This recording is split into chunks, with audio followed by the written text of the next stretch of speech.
Welcome back, gang. Great Day St. Louis is back on the air here on this eve of the 4th of July. Of course, tomorrow is the 4th, and you can find an entire list of events and fireworks displays on ExploreStLouis.com. But today, we're kind of looking beyond the 4th of July, looking ahead to fun ways to be a tourist in your own town through the entire month of July. I want you to welcome back to the program, Kat Neville with Explore St. Louis. Back to Great Day. You have your finger on the literal pulse. I do. Of St. Louis. Yeah. I know everything that's happening. Happy 4th, by the way. I know you do. Thank you. I do. Well, no, I don't. But our website has all the information. And so I've picked some really fun stuff. Obviously, there are dozens of fun things to do this weekend. But summer is just getting started, and the Whitaker Music Festival, I actually went last night. It was fabulous. This happens every summer at the Botanical Garden, and it happens on Wednesdays through the end of summer. The Botanical Garden is free when you, at 5 p.m. The music starts at 7 p.m. and you can bring in your picnics and bring in wine, but make sure that you decant your wine, don't bring any glass, don't bring any knives. They check bags on the way in, so just an FYI, and they will tell you you cannot bring that in. So you can carry it in, but not in the original container. Correct, exactly. But it's great. So bring the kids, spread out a blanket, and just listen to music and hang out. It's fabulous. Tough to find a better backdrop than Missouri Botanical Garden. Absolutely, and it's free. I mean, that's what's wonderful, is there's so much free, wonderful stuff to do in St. Louis. Super accessible. All right, we go from one St. Louis staple to another, but kind of in a metamorphosized form. It's not Shakespeare in the park.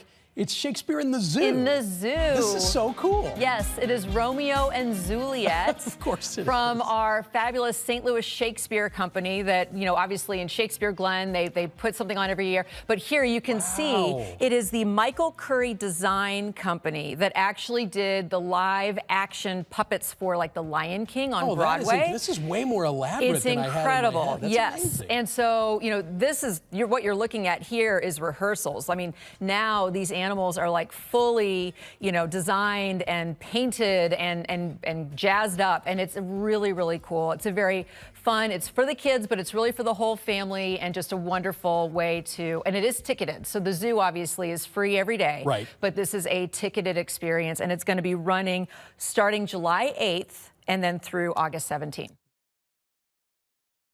And how often do you get to hear a penguin speak in Elizabethan English? That's a pretty rare thing. All right, for people looking for summer adventure, this one caught my eye.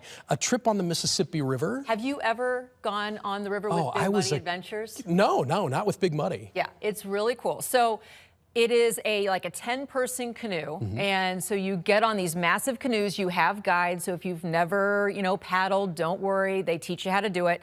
But what they do, these in particular are the full moon floats. So it's July 12th and 13th, and you head off so that you're like on one of these islands at sunset. There is a gourmet campfire dinner that they cook for you. But these are just two of the floats that they do. They'll do even like, you know, mini paddles from the base of the arch.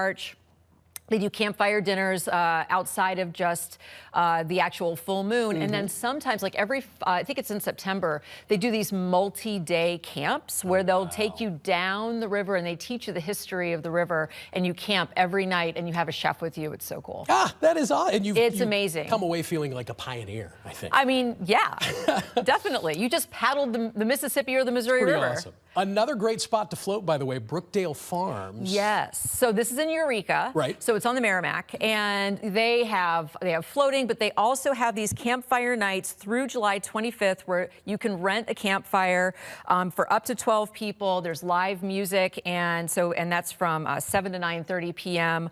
on like pretty much, you know, every weekend through the month of July. So Brookdale Farms, they've got tons of fun stuff throughout the year. Merrimack's always a great float. Oh yeah, for sure. Thank you so much. You're welcome. She knows it. She's not, you know, she's sheepish. She says it's all on the website. She's the one pulling all the strings. I'm here to tell you. Yep. I'm the puppet master. For more information about any of these events, just head to ExploreStLouis.com. And of course, our good friend Kat will be back next month with a new episode of Tourist in Your Own Town. So many fun things to do in St. Louis this